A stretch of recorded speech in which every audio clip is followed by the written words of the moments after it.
Rahayu, Rahayu. para pemirsa Rakat Prasaja TV channel yang saya hormati. Kita berjumpa kembali dalam kegiatan Yayasan Rakat Prasaja, sebuah lembaga pengkajian, pelestarian, dan pengembangan budaya Nusantara. Nah, para pemirsa yang saya hormati, kalau beberapa waktu yang lalu kita ke pertapaan Rambut Munte, di sana ketemu dengan Mina Dewa atau ikan dewa. Di sana adalah tempat pertapaan yang luar biasa, energinya luar biasa. Nah, saat ini kita di puncak Gunung Katu. Ada sebagian masyarakat mengatakan katanya ini Gunung Kailas katanya. Tetapi di sini yang terkenal adalah Gunung Katu. Nah, di Gunung Katu ini ada petilasan yang dahulu kala merupakan pertapaan dari Eyang Ken Anggruk. Nah, para pemirsa yang kami hormati, barangkali secara masyarakat awam, orang mengenalnya adalah Ken Arok sama Ken Dedes. Sebenarnya kalau kita baca di berbagai lontar dan artefak, itu bukan Ken Arok, tapi Ken Anggruk. Ken ini adalah sebuah panggilan bangsawan pada kala itu. Anggruk itu melambangkan orang yang sedang duduk berkuasa, duduk dengan bisa merasakan nikmatnya hidup. Anggruk. Secara morfologi bahasa, angkruk sekarang menjadi kata cangkruk atau cangkruan. Begitu juga dengan Ken Dedes. Nah, masyarakat awam mengenalnya adalah Ken Dedes. Kalau kita tulis dengan aksara Jawa ya bacanya Ken Dedes. Ken merupakan panggilan bangsawan kala itu. Dedes artinya adalah orang yang teliti. Orang yang teliti, orang yang konsisten. Itu Dedes. Tetapi kalau diartikan Ken Arok atau Ken Dedes ya malah tidak ada artinya secara bau sastra Jawa. Sehingga kita juga ingin memberikan pencerahan kepada pemirsa semua biar masyarakat itu paham. Bukan Ken Arok tapi Ken Anggruk. Bukan Ken Dedes tapi Ken Dedes. Saat ini kita di puncak Gunung Katu yang merupakan tempat pertapaan dari Eyang Ken Anggruk. Dari berbagai literasi, pertapaan Gunung Katu ini merupakan ketika Eyang Ken Anggruk itu bertapa sebelum menjadi raja.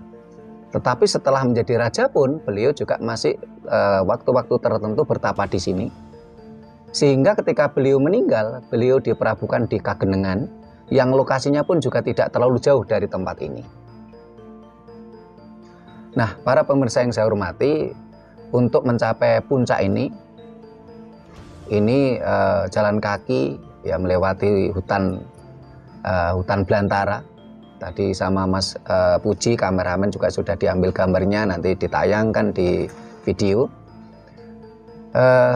Dan sekarang kalau para pemirsa mau ke sini sudah nyaman karena oleh warga sekitar, warga Sumberpang. Waktu itu saya tahu persis dipimpin oleh Pak Kamitonya, Pak Mutadin. Ini membuat jalan melingkar sehingga kalau masyarakat mau naik ke sini tidak terlalu nanjak, tidak terlalu sengsara lah. Berbeda pada zaman dulu, nggak usah dulu amat lah. Awal saya pertama ke sini aja itu masih lewat jalan yang curam. Wah, sampai saya waktu itu hampir pingsan di tengah jalan waktu itu. Sampai di tengah jalan itu entah karena kecapean, kepala pusing, pening, keluar keringat dingin, sampai mutah berak pada waktu itu, luar biasa.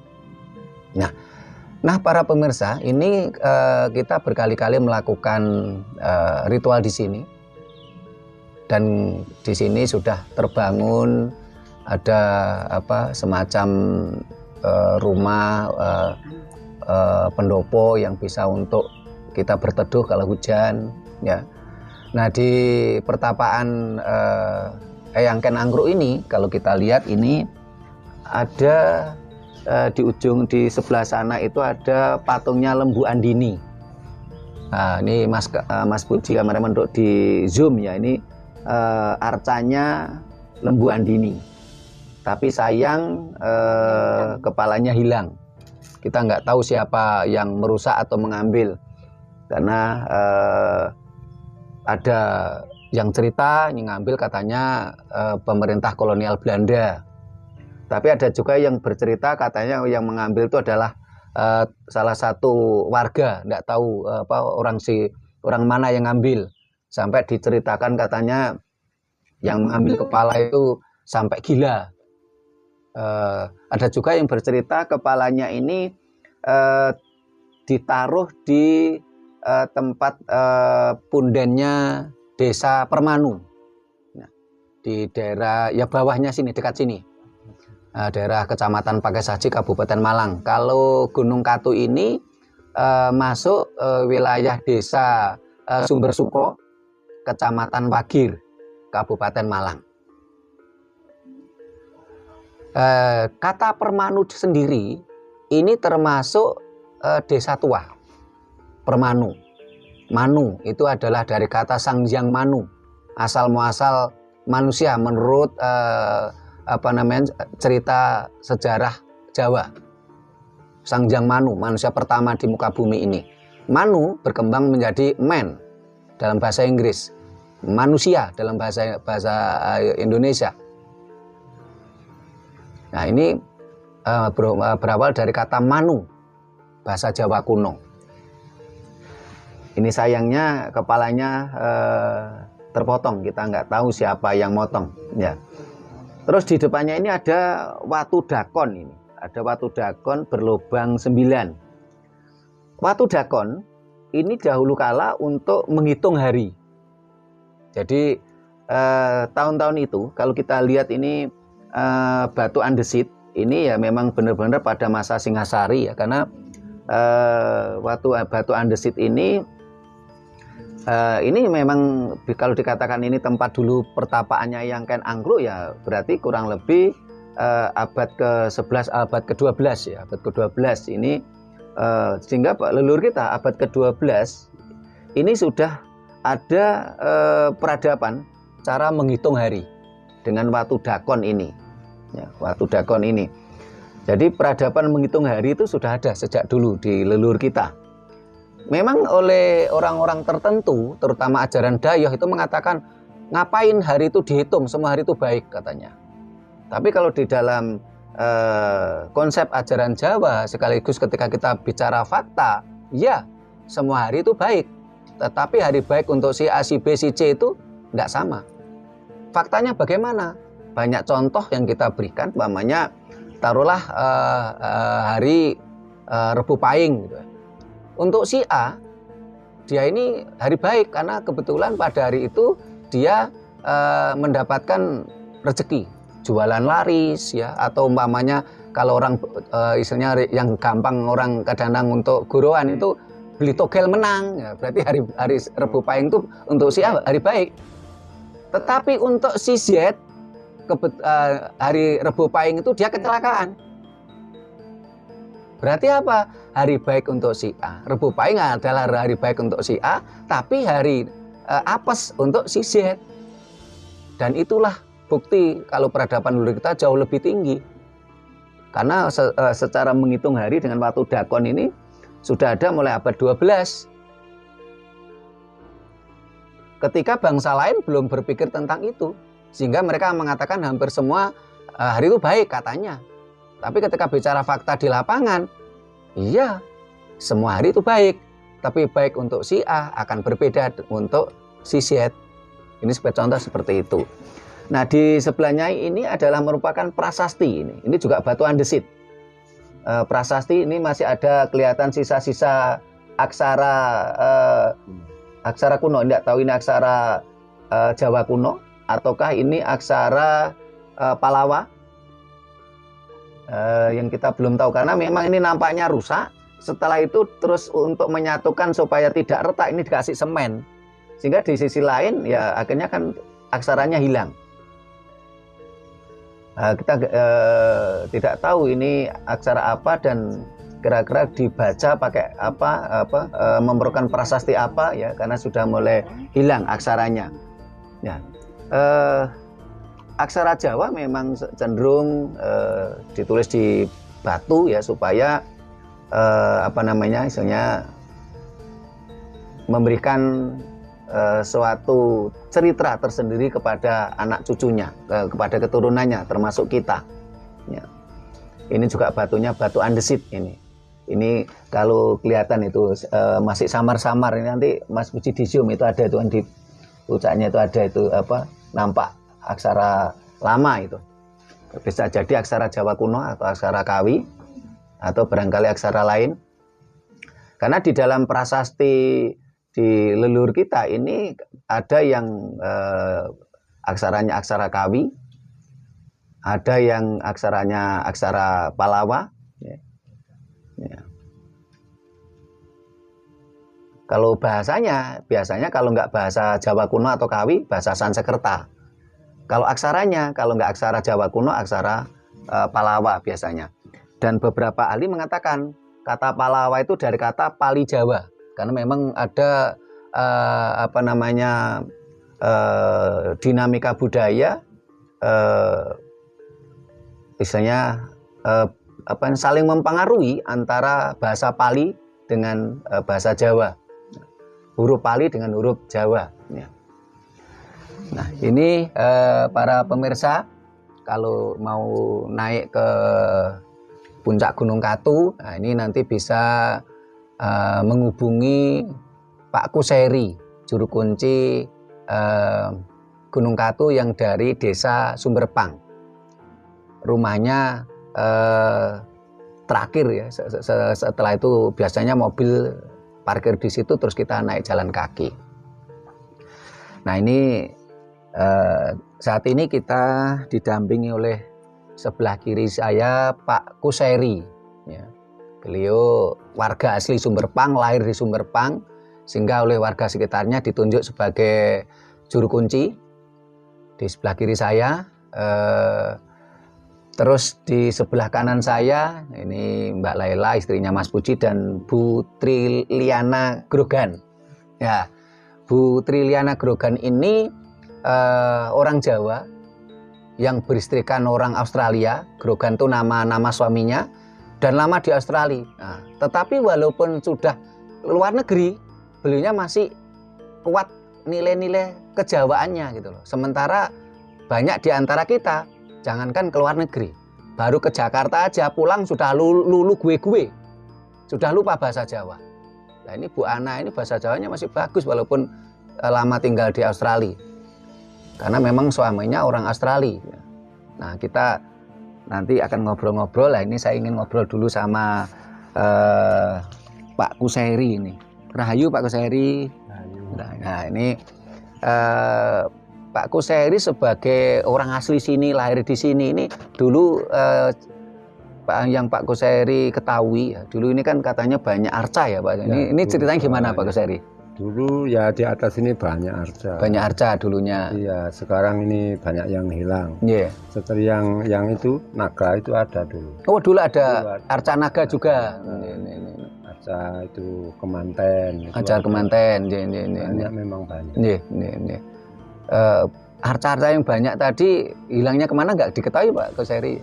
Kalau yang kepala naga itu dibawa dimuat truk, nggak tahu tuh kemana itu. Wah ini sayang ya diambil orang dibawa truk ya. Jadi ada arca naga, ada arca kemanten atau biasanya kemanten atau roro blonyoh biasanya. Merupakan bentuk simbol suami istri suatu karena itu terkait dengan juga linggayoni, karena memang suami istri atau linggayoni itu adalah simbol kehidupan. Dan leluhur kita memang sangat memuja linggayoni atau memuja kemanten atau suami istri bapak ibu, karena kita ada di dunia ini karena orang tua. Itu sudah pasti, tidak bisa dibantah ya. Tetapi kalau ada yang mengatakan, oh kita ada dunia karena Tuhan. Iya, karena orang Indonesia itu mulai lahir sudah dikoki agama. Coba kalau banyak kita ke Rusia, ke Cina, orang negara-negara sekuler, negara-negara ateis, ya mereka kalau dikatakan Anda dunia karena Tuhan, ya mereka bantah. Karena mereka mulai lahir nggak dicekoki agama. Sementara kalau di Indonesia kan mulai lahir dicekoki agama, sehingga oh kita ada dunia karena siapa? Karena Tuhan. Tapi kalau kita mengatakan kita ada dunia karena bapak ibu kita, karena linggayoni, entah itu orang beragama, entah itu orang ateis, ya tetap semuanya mengakui. Ya, dulu arca-arca tadi yang Pak Kuseri tadi dibawa kemana enggak tahu ya. Itu kalau Pak Kuseri masih ingat ya, karena pada waktu itu Pak Kuseri masih kecil ya. Iya. Itu arca apa saja selain arca naga? Ada tugu ya, kurang lebih sekitar tingginya 1 meter. Oh itu yoni itu berarti ya. Ada yang nyari itu orang Amsterdam itu Belanda. Orang Belanda ya, bawa alat ke sini terus nyari sama saya itu. Iya. Terus saya malah dikasih ini. Saya dikasih uang, disuruh nyari sampai ketemu. Iya. Saya 2 hari keliling-keliling nyari itu. Tiba-tiba tahu ketemu tetangga. Nah, tetangga itu pelakunya cerita. Kalau nyari itu benda itu tugu itu di bawah pohon sono. Sono. Itu saya hancurkan, ngomong gitu. Wadah, saya nggak nyari lagi. Oh, itu padahal yoni. Linggayoni itu simbol kehidupan. Karena semua makhluk hidup, kalau manusia jelas ya linggayoninya semua tahulah, pelanangan dan pawadonan. Hewan juga ada di dunia karena linggayoni. Bahkan tumbuhan itu pun ada di dunia karena linggayoni. Bagaimana serbuk sari itu membuahi putik sari. Jadi konsep penciptaan menurut ajaran Jawa ini kita ada di dunia karena linggayoni. Nah itu sangat disayangkan ya, dihancurkan ya itu lingganya ya. Terus apalagi itu Pak Kuseri ini? Ada arca naga, ada arca roro blonyoh atau kemanten ya. Ya ini memang ada keterkaitan itu dengan linggayoni itu. Ya. Itu linggonya itu bukan yoni. Jadi seperti tugu itu lingganya. Tapi atasnya itu ada apa ya? Ada bendanya. Bukan dari besi ya. Batu biasanya. Iya, batu andesit. Saya pernah lihat itu di beberapa tempat. Saya pernah ke pundennya ini Pajaran. Itu masih ada seperti itu. Terus saya juga pernah ke daerah Nyawangan di Gunung Sapu Angin juga seperti itu. Jadi linggo, terus atasnya ada ya nun sewu moncolnya. Nun sewu itu mohon maaf ya para pemirsa, ini menggambarkan ini yang orang laki-laki tahu itu yang saya maksud itu. Perempuan. Jadi pelanangan itu. Terus apa lagi Pak Kuseri kok terus yang diketahui Pak Kuseri waktu masa kecil itu? banyak itu masa kecil saya itu. Nggih. Tapi ya itu Nggih. udah nggak ada, udah hilang semua ini. Oh, nggih. Nah, ini apa namanya? Ini kan ada bangunan ini. Iya. Nah, ini dulu yang bangun siapa Pak Kuseri ini? Ini yang bangun dulu namanya Pak Wayan, orang asli Bali, tinggalnya di Malang. Di Malang sini. Nah, terus diteruskan sama Pak Penny. Pak Penny Suparto, Pak Wali Penny Kota Suparto, Malang Wali waktu Kota itu. Malang. Oh, ini. Sekitar tahun berapa ya? 9, bukan Bu. Tahun pinten? Tahun berapa Pak waktu Pak Penny? 96. 96. Oh. Nggih. Ya, Oh, kalau tahun 96 itu berarti Pak Penny belum jadi wali kota ya waktu itu ya? Waktu mau menjabat. Masih jadi DPR RI ya waktu itu. Iya. Nih. Ya, itu tahun 98-an itu ya. Setelah reformasi itu. Nah, ini memang kita sudah dengar lama itu Pak Penny waktu itu menjabat wali kota Malang itu bercerita kalau beliaunya ini bangun di puncak Gunung Katu, terus beliaunya mengatakan dapat wahyunya ke Prabon menjadi wali kota Malang itu di sini. Ya.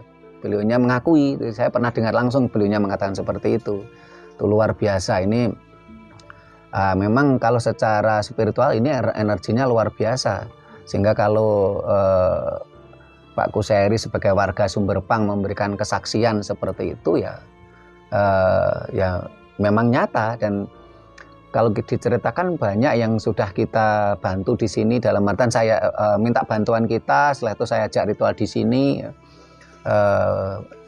Cuman karena saya tidak sebutkan nama karena saya belum minta izin pada beliaunya ya kalau berkenan. Tapi beberapa itu mulai ada yang ya kelasnya wali kota, tuh saya minta untuk melepaskan burung sejumlah usia sehingga Pak Kuseri juga saksi hidup tuh bagaimana kita sering melepaskan burung di sini. Ya mulai burung perkutut ya. Kalau di total barangkali lebih dari 100 ekor itu kita kalau kita melepaskan burung perkutut di sini. Bahkan kita pernah dimintai tolong itu orang Jakarta itu waktu itu kita melepas burung langka yang emprit warna merah gitu.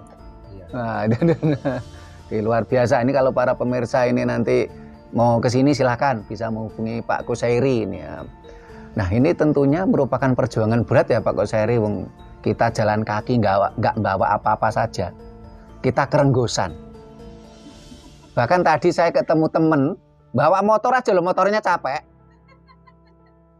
Motornya capek gitu loh. Bukan orangnya yang capek, motornya yang capek gitu loh. Nah, ini bagaimana ceritanya Pak Kuseri ini bangun gini otomatis mbak material dari bawah ini. Ya dulu itu apa ya? Istilahnya dorongan namanya orang kampung. Gini. Ya. Sampai bawa air itu 20 liter itu sampai kuat 8 kali naik ke sini. Naik ke sini. Wih, luar biasa. Bawa 20 liter 8 kali naik turun. Lah luar biasa kita enggak bawa apa-apa aja udah kerenggosan.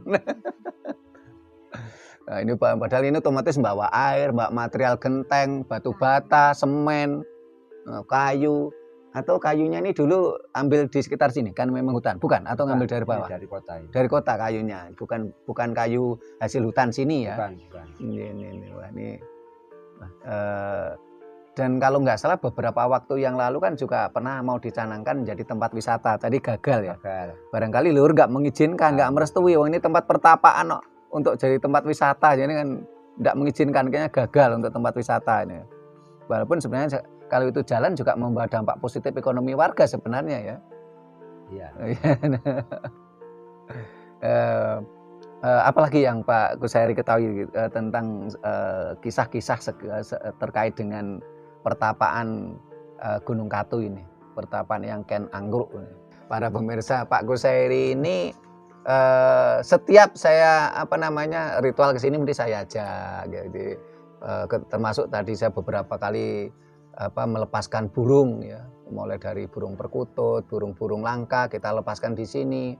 Karena memang kalau saya ini dimintai tolong orang, saya biasanya ngasih syarat itu udah aneh-aneh gitu loh. Syaratnya harus melepaskan burung, harus melepaskan ikan, atau harus nanam tanaman gitu.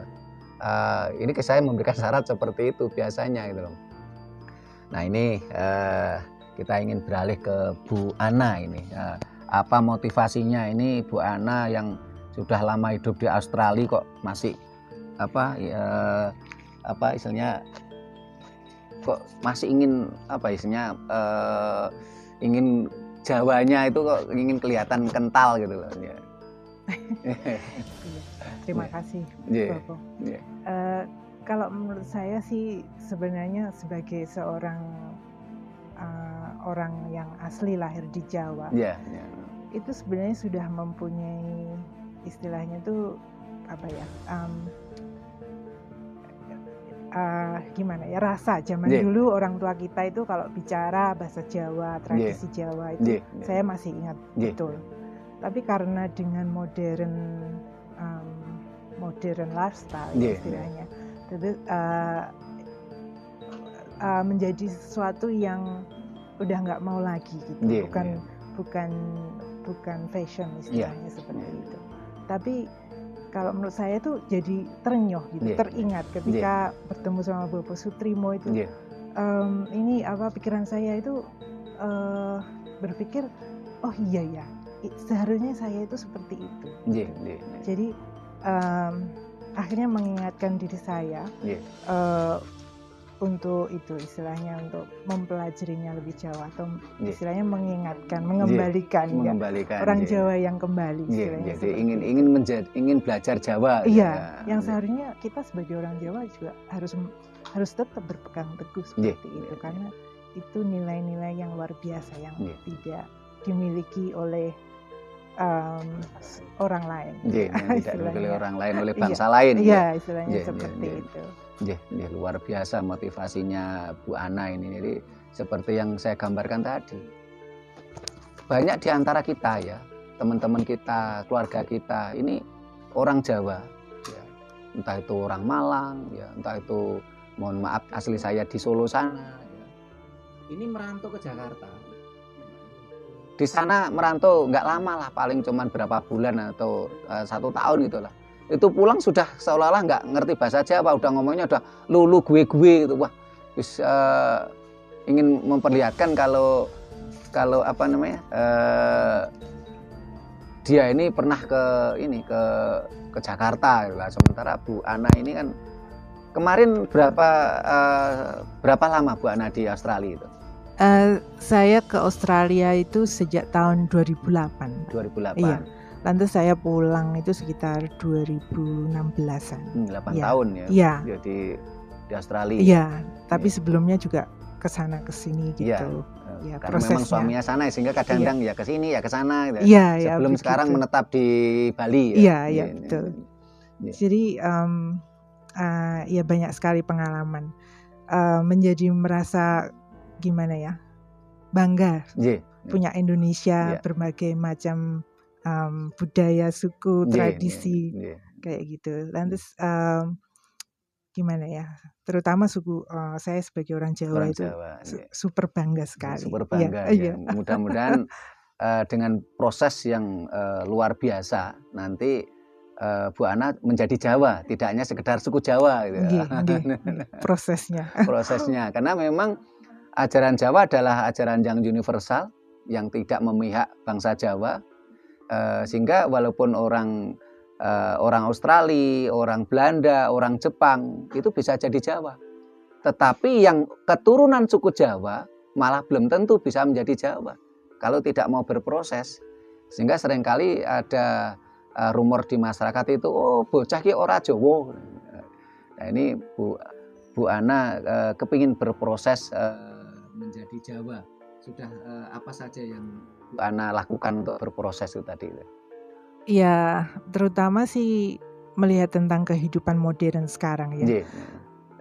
Sangat terenyuh begitu, sebab mereka itu seperti kayak nggak cetha istilahnya, seperti nggak jelas, nggak orang Jawa bilang nggak duwe adek-adek, sopan santun udah nggak ada. Mereka sangat ya mengikuti zaman, tapi nggak diimbangi dengan nilai-nilai kesopanan, etika, terutama seperti itu. Jadi di situ deh terenyuhnya itu. Di samping itu juga gimana ya, kayak ajaran leluhur Jawa itu kan sangat menyeimbangkan ya Pak ya, dengan alam semesta, yang saya tahu seperti itu. Tapi masyarakat zaman sekarang itu sepertinya nggak pernah mengerti tentang itu. Iya. Jadi yang mereka butuh hanya uang. Ya, memang kita butuh uang untuk saat ini, tapi meskipun kita butuh uang juga harus seimbang tentunya. Menjaga alam semesta ini begitu. Sebenarnya manusia hidup itu nggak butuh uang loh Bu. Tapi butuh apapun kebutuhannya tercukupi. Nah itu kan. Nah cuman saat ini kan alat tukar ini disebut uang. Sebenarnya kan nggak butuh uang manusia itu. Uang dimakan nggak enak kok. Butuh gaya hidup. Butuh gaya hidup. Nah ini luar biasa ini Bu Ana, ini yang kita tahu itu kemarin ikut ritual kita ke Alas Purwo. Luar biasa, jauh-jauh dari Bali itu ngikuti kita ya, ketemuan di Alas Purwo. Terus bahkan berkali-kali naik gunung ya Bu Ana ya. Hobi naik gunung. Bahkan ini kita berencana mau ke Gunung Slamet ini.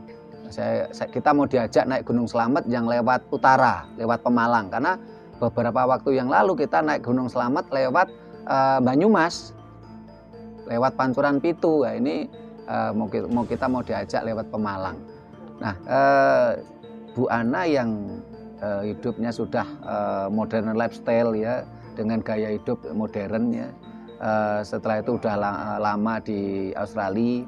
Suaminya juga orang Australia.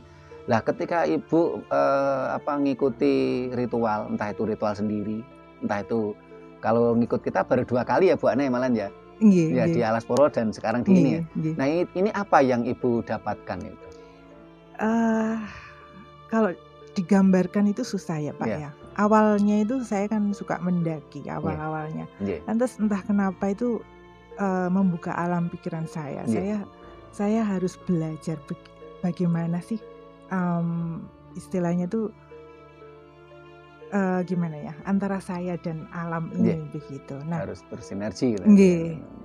Makanya saya sebagai Jawa saya memilih ajaran Jawa karena saya orang Jawa begitu kan. Nah dari situ gimana ya, susah untuk padahal dijelaskan. Kalau tadi ibu mengatakan kita memang saat ini butuh duit. Nah, sementara kalau ngikuti kita ritual nggak dapat duit, malah keluar duit gitu. Tapi paling tidak itu ya gimana ya? Iya, saya tuh senang begitu, bahagia begitu. Apalagi melakukan ritual di tempat-tempat yang hutan seperti itu, di tempat-tempat yang energinya bagus.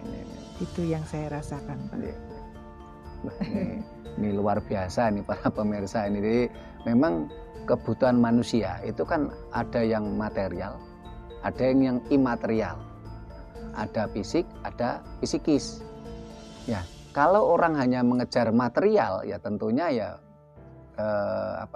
grade SDM-nya ya segitu-gitu aja gitu loh. Berbeda dengan orang yang sudah berpikir tentang bagaimana kebutuhan psikisnya, kebutuhan spiritualnya. Gitu. Ini yang seringkali orang mengejar material tapi lupa akan kebutuhan lain, sehingga akhirnya terjadi kekosongan jiwa, sehingga banyak cerita ada orang konglomerat karena terjadi kekosongan jiwa. Kalau soal duit dia punya duit, kaya raya, dia konglomerat, tapi karena ada kekosongan jiwa apa yang terjadi? Bunuh diri. Ini barangkali pemerintah masih ingat itu yang orang Jakarta itu yang dia bunuh diri itu terjun dari gedung bertingkat itu. Ini terjadi beberapa kali kejadian. Karena hanya fokus mencari dan mengejar material, dia lupa kebutuhan imaterial, dia lupa kebutuhan spiritual. Akhirnya menjadi adanya kekosongan jiwa. Tentunya kita perlu keseimbangan dan ajaran leluhur kita sudah mengajarkan itu. Bagaimana kita harus bersinergi dengan alam semesta. Dan alam semesta itu tidak hanya sekedar manusia. Alam semesta itu ya manusia, ya hewan, ya tumbuhan. Sehingga di dalam ajaran Jawa ada tuntunan apa? Sembah rogo, sembah roso, sembah cipto. Sementara di ajaran-ajaran lain itu enggak ada seperti itu. Ajaran lain cenderung nama Tuhannya nama lokal, bahasanya bahasa lokal, isinya rasis, diskriminatif, dan cenderung kadangkala memusuhi alam semesta. Ketika ada orang membawa sesajen ke pohon, dimusuhi karena dikiranya menyembah pohon. Padahal itu adalah ajaran leluhur kita, bagaimana kita bersinergi dengan pohon. Di dalam ajaran Jawa tidak ada ajaran untuk menyembah pohon itu. Dan ini luar biasa ini Bu Ana, ini udah misalnya mulai mempelajari bagaimana bersinergi dengan alam ya Bu ya. Inggih Pak. Apalagi yang Bu Ana rasakan, barangkali nanti bisa memberikan nilai positif ya, pencerahan pada para pemirsa supaya mereka tidak terjadi kekosongan jiwa. Tetapi di sisi lain juga kita harus sadar, yen gelem ngrasake donya, ya kudu gelem mikir donya. Karena ketika saya cermati, saya pernah mendampingi Sekjen HPK, Himpunan Penghayat Kepercayaan tahun 2004, Suwargi Pak Basuki. Saya pernah mendampingi beliau ke berbagai paguyuban penghayat kejawen. Ini saya cermati itu prihatin, karena rata-rata ekonomi teman-teman warga penghayat itu di bawah menengah ke bawah. Mereka cenderung mereka berkebiasaan itu seneng ke petilasan, seneng ke kuburan, naik gunung. Tetapi dia lupa kalau dia punya kewajiban. Kewajiban dia sebagai seorang suami, kewajiban dia sebagai seorang bapak. Dia lupa. Loh, dia gelem ngerasakin donya. Apa itu? Punya istri itu ngerasakin donya. Punya anak itu ngerasakin donya. Ingin naik mobil enak itu ngerasakin donya. Loh, nek gelem ngerasakin donya ya kudu gelem mikir donya. Harus seimbang. Jangan senengnya ke petilasan, ke kuburan, ke gunung, ke goa, tapi lupa akan kewajibannya sebagai seorang bapak dan kewajiban dia sebagai seorang suami dan kewajiban dia sebagai warga masyarakat. Ingat, kita punya kewajiban terhadap masyarakat karena kita hidup bermasyarakat. Bahkan nanti pun kalau orang Jawa bilang, engko nek mati ora glundung dhewe nang kuburan. Harus seimbang. Nah, ini kalau saya lihat ini kan ya nun sewu, kalau Bu Ana ini dari sisi ekonomi juga baik-baik saja ya.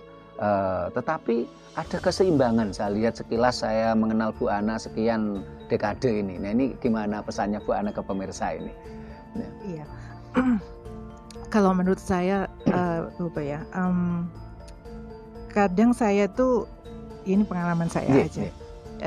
Kalau udah ke gunung atau ke hutan kayak gitu memang lupa ya kadang. Masalah dunia itu lupa ya. Tapi kalau sudah kembali lagi ke peradaban di bawah sana juga mulai mikir lagi masalah-masalah. Nah, jadi kalau terutama masalah ekonomi mungkin ya, kalau apa harus bayar apa ini mikir lagi kayak gitu. Nah, gimana ya? Kalau menurut saya ya harus diseimbangkan seperti yang Bapak tadi bilang gitu. Tapi kalau pengen belajar spiritual juga itu memang bagus. Yang penting yaitu seperti Bapak bilang kewajiban begitu. Nah, tapi biasanya itu kalau orang yang mau belajar spiritual memang lebih nikmat gitu. Spiritualnya itu lebih nikmat daripada mencari uang atau ekonomi begitu Pak. Itu yang saya rasakan. Luar biasa ini Bu Ana. Nah, para pemirsa yang kita ambil hikmahnya, satu, spiritual itu butuh proses. Orang Jawa bilang butuh laku. Ngilmu iku kelakone kanthi laku.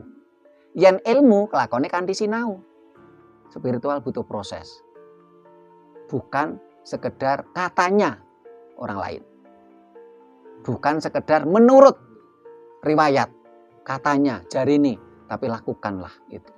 Itulah perjalanan spiritual.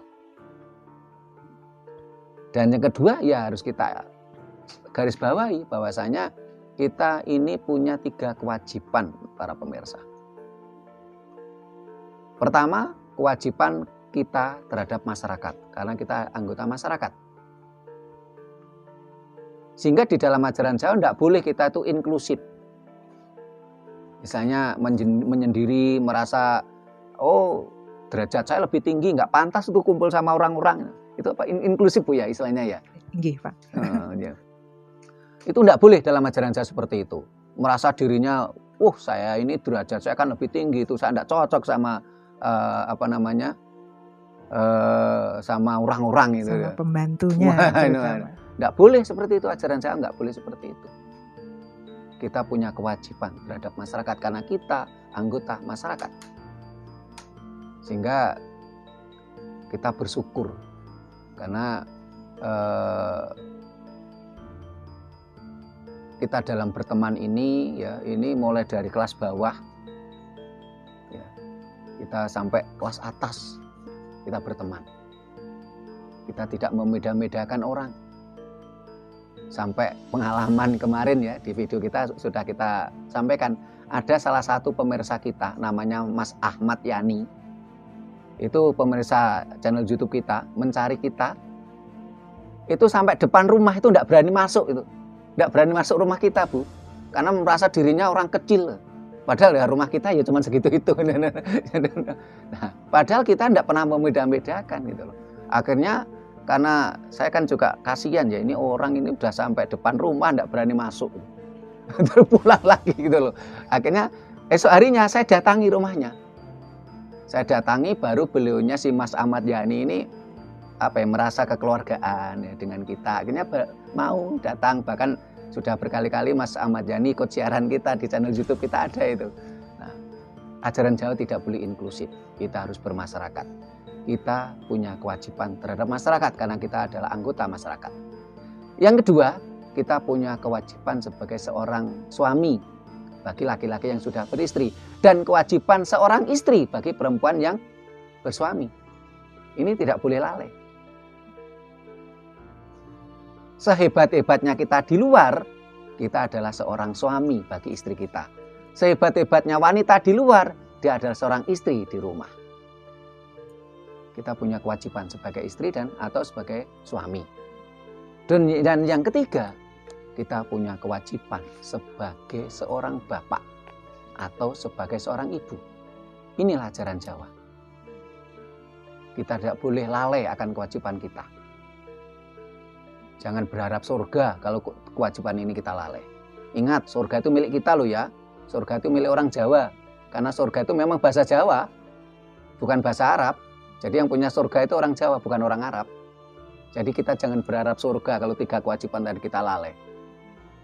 Kewajiban sebagai anggota masyarakat, kewajiban sebagai seorang suami atau istri, kewajiban kita sebagai seorang bapak atau ibu, dan sembah raga, sembah rasa, sembah cipta. Karena ini kita di pertapaan Eyangken Angruk. Sehingga tadi oleh Pak Kusari diceritakan dulu ada Arcanaga. Ya, Arcanaga. Ini adalah salah satu simbol tempat pertapaan. Arcanaga. Terus ada Linggayoni, itu adalah simbol penciptaan.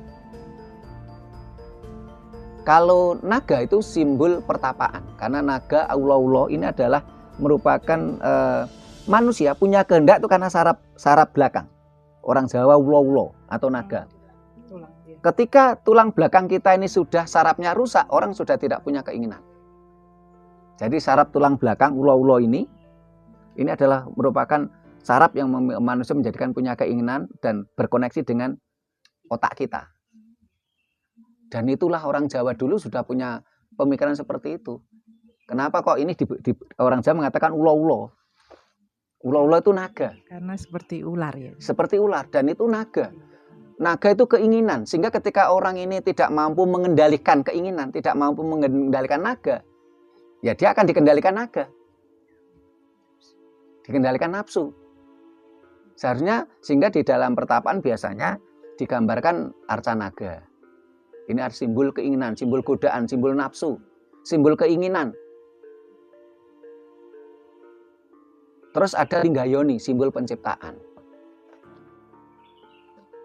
Ini yang perlu kita pahami ketika kita ke tempat pertapaan. Adalah situ adalah simbol-simbol bagaimana kita harus mengendalikan diri kita, mengendalikan keinginan kita. Ingat, cukuplah dengan kebutuhan hidup kita, bukan keinginan kita. Kalau kita mengejar keinginan ya kita malah masuk neraka. Ingat, neraka itu juga bahasa Jawa loh ya. Dari kata ner dan raka. Tujuan yang berlebihan. Kalau kita memiliki tujuan berlebihan, kita tidak mampu mengendalikan ulo-ulo kita, searap keinginan kita, ya kita masuk neraka. Kita harus seimbang. Nah, ini Mbak Lela ada yang ditanyakan ini. Biasanya Mbak Lela tanya ini. Enggak. Oh. Oh, Bu Ana mau ditanyakan. Barangkali mumpung ketemu ini. Biasanya kan cuma di grup WA saja ini biasanya. Yang saya tanyakan itu begini, Bapak. Contohnya tempat pertapaan ini. Yeah. Kenapa Ken Arok? Ken Angruk. Ken Angruk ya. Yeah, Ken Angruk. Yeah. Itu memilih tempat ini untuk bertapa. Yeah. Itu apa yang kenapa dia memilih tempat ini begitu? Ya. Kalau secara logika, ini tempat ini kan puncak gunung. Tempatnya sepi. Sehingga namanya bertapa ya memang butuh sepi. Ini hutan belantara.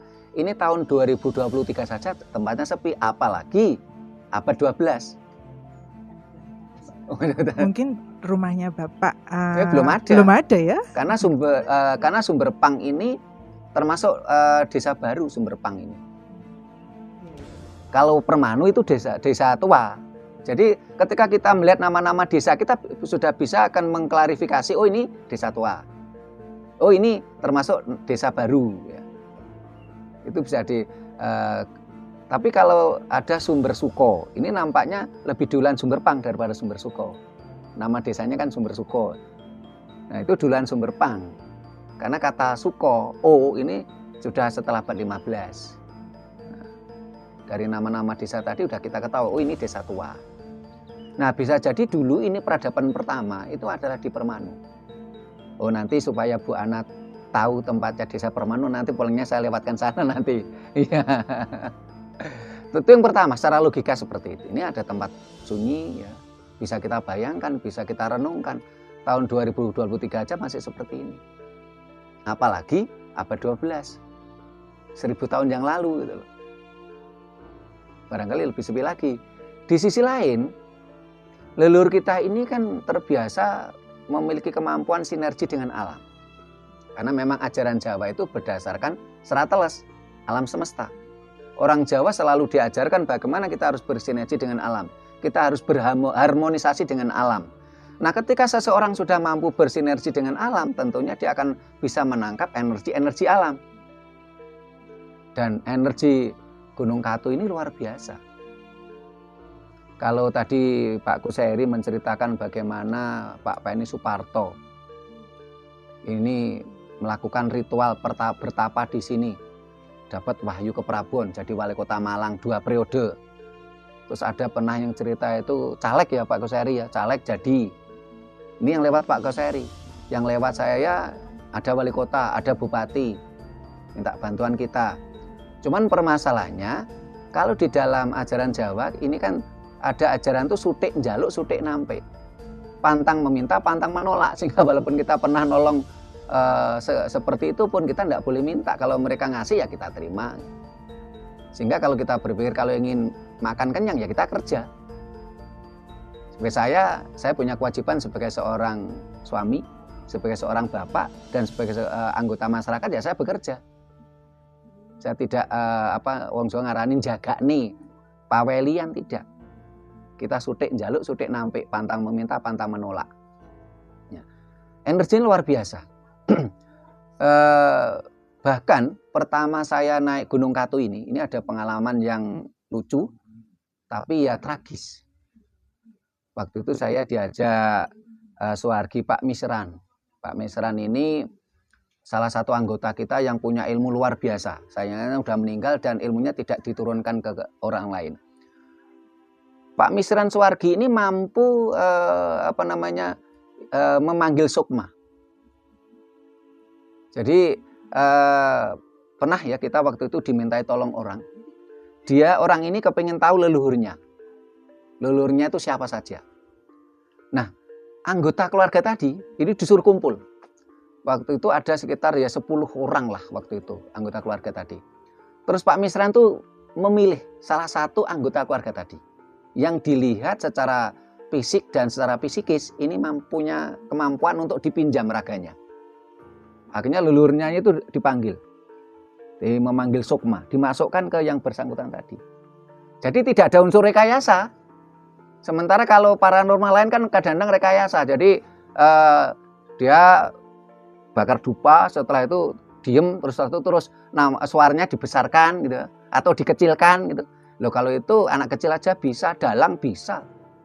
Dalang malah bisa menirukan suara macam-macam. Dan kan bisa rekayasa. Kalau Pak Misran waktu itu enggak. Orang yang dipinjam raganya sebelumnya enggak kenal. Enggak janjian. Dan itu anggota dari keluarga yang minta tolong tadi. Sayangnya beliaunya udah meninggal, enggak diturunkan ilmunya. Kita kehilangan salah satu anggota kita yang punya potensi. Nah, waktu itu saya diajak naik Gunung Katu ini. Nah, waktu itu saya dikatakan sombong ya enggak, tapi semacam seperti waktu itu saya berpikir, padahal cuma di pikiran aja. Saya naik Gunung Arjuna beberapa kali. Ya tentunya mosok sih saya naik Gunung Katu enggak kuat. Saya cuma berpikir seperti itu. Saya enggak nyepelenin enggak. Nah, waktu itu ini Pak Kuseri yang lewat jalur yang curam itu, yang belum ada jalan melingkar. Pak Kuseri lihat ada itu pohon yang bercabang itu, yang ngepang itu ya. Karena ini sumber pang, ini ada pang. Di situ tahu-tahu kepala saya pening. Keringat keluar dingin. Nah, saya kan malu, bang, saya itu Dirakat Prasaja ketua umum. Mosok saya kan akhirnya orang-orang saya suruh duluan saya duluan gitu. Nah, setelah duluan saya tahu-tahu tuh mutah. Kepala saya pening, keluar keringat dingin, mutah. Setelah itu berak. Sampai waktu itu Pak, saya itu mau cawi repot Pak, kan nggak ada air itu. Akhirnya saya cawinya tuh pakai daun singkong. Nah, itu luar biasa ini. Kalau ingat tuh saya ketawa sendiri. Luar biasa energi Gunung Katu ini. Belum lagi mohon maaf. Saya kalau secara pribadi saya waktu itu kan saya punya keinginan punya rumah saya. Saya ingin punya rumah di lereng Gunung Katu ini. Saya berdoa di sini. Terus saya turun. Terus di bawah itu ada tulisannya itu rumah dijual. Saya nggak punya duit Pak Seri. Terus saya tanya siapa yang punya rumah ini? Oh itu Pak. Loh itu akhirnya rumah itu jadi milik saya walaupun saya nggak punya duit. Loh orangnya yang punya rumah tuh Pak jenengan cicil nggak apa-apa Pak. Loh itu nggak lewat bank itu. Jadi rumah itu saya miliki, uangnya saya cicil 2 tahun.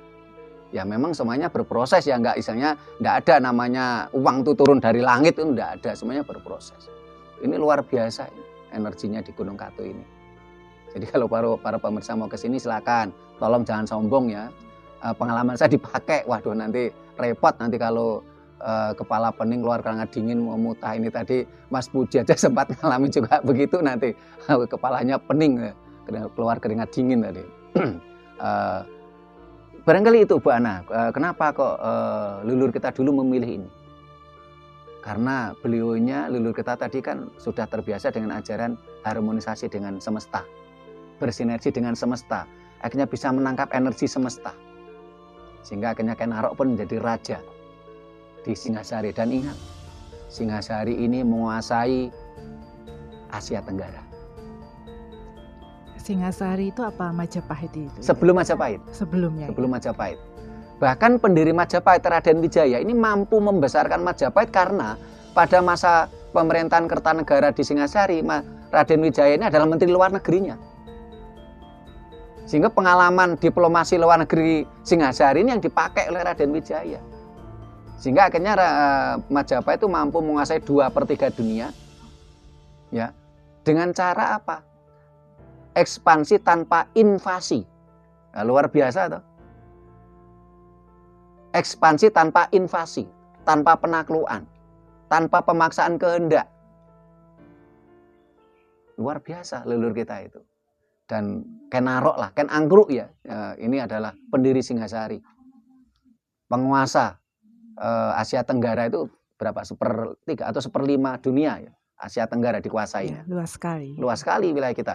Sehingga kalau kita lihat masa pemerintahan, kita ini belum apa-apa, Bu. Indonesia, NKRI, Negara Kesatuan Republik Indonesia saat ini baru berusia 77 tahun. Masih kecil. Sementara Majapahit, masa pemerintahnya 228 tahun. Singhasari, masa pemerintahnya 100 tahun. Loh, kita masih belum ada apa-apanya kalau dibandingkan leluhur kita. Negara Kesatuan Republik Indonesia baru 77 tahun. Masih muda. Sekarang pertanyaannya kepada bangsa ini semua, mampukah kita meniru leluhur kita? Ya jawabnya harus mampu. Tapi kita harus benar-benar memegang teguh. Nek orang Jawa bilang duwe adek-adek, memegang teguh ajaran leluhur. Kita jangan jadi budak. Kalau bangsa ini termindset ingin menjadi budaknya orang Arab, ya percuma. Paling banter jadi Arab KW. Nggak mungkin kita jadi orang Arab. Kita harus jadi ya orang Nusantara. Orang yang Jawa. Yang Batak ya jadi orang Batak. Yang Dayak jadi orang Dayak. Kita bangkit bersama. Itulah Nusantara. Jangan bermindset kita menjadi budak bangsa lain. Entah itu bangsa Cina, bangsa Eropa, bangsa Arab. Jangan. Kita nggak akan mampu menjadi orang Cina, orang Eropa, orang Arab. Paling banter jadi Arab KW, jadi Cina KW, jadi Eropa KW. Itu kalau kuncinya kalau kita ingin kembali bangkit menjadi bangsa yang besar. Ada lagi yang ditanyakan Bu Ana? Ya. Sampun. Sampun ya. Nah ini maaf Bu Ana, di Australia di mana Bu Ana? Saya di Melbourne, Pak. Di Melbourne. Okay. Ya di sana sih kerja keras seperti robot, penuh kompetisi, nggak seperti di sini. Di sini sangat rileks. Di sini gitu. Santai. Gitu. Santai, penuh dengan apa ya? Semuanya itu serba guyonan. Oh gitu. Di sini serba guyonan, sana serius. Serius. Nah Bu Ana, pemirsa kita itu ada beberapa orang Australia, beberapa orang Belanda, Jerman ya. Ini bisa minta tolong Bu Ana menyapa mereka dengan bahasa Inggris, Bu. How to say? Hello everyone.